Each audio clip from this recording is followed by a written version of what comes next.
So here we have the Nissan Qashqai on a 19 plate. I'm going to start off by showing you inside the boot, and then we'll hop in and run through some controls from there. As we approach the back of the car, you can see we have reversing sensors, plenty of boot space as well, along with that 60/40 split folding rear seat, should you wish to increase this space even further.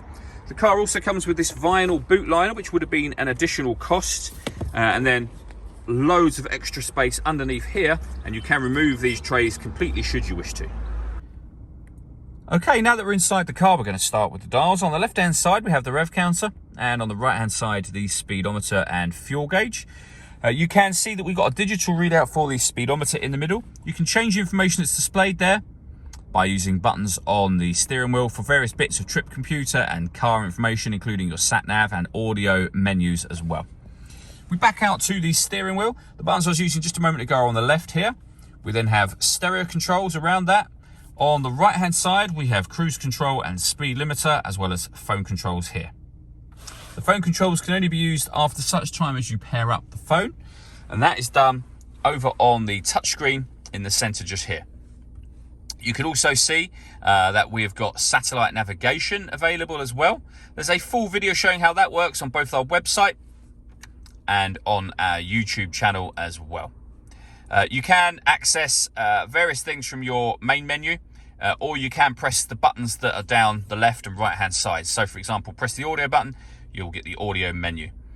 You can see, in terms of the ways in which you can listen to music in this car, we have AM, FM and DAB radio, Bluetooth audio so you can stream your music wirelessly once you paired your phone, and USB input as well. And the sat-nav obviously talking in the background there. So Bluetooth audio so you can stream your music wirelessly once you pair up your phone in this car.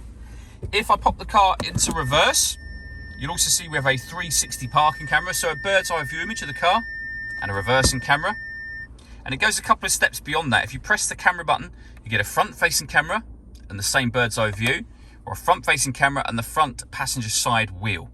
So very easy to park with all of those cameras. Below that, we have the dual zone climate control. So you can adjust the fan speed up and down. You can adjust the temperature for the driver and the passenger. You can determine where you'd like the air to be distributed. When you're happy with those settings, that button turns your air conditioning on, and it's on when that light shows just there, and it will show you just here as well. Or hit auto. The car will now take control of the fan speed and the direction of the air to maintain the temperatures that you've asked for. You can override that whenever you wish to. Underneath that, we have a 12-volt charging socket, electronic handbrake with auto hold function, and a 6-speed manual gearbox. The last thing I want to talk about is the panoramic glass roof in this car. We have a sunblind that opens just here, and that will open all the way to the back of the rear seats, and as you can see, that lets in a huge amount of extra light. All that leaves me to say is thank you for taking the time to watch this video. If you'd like to come and see the car in person and have a test drive, please feel free to call any of our MJA sites. We'd love to hear from you soon.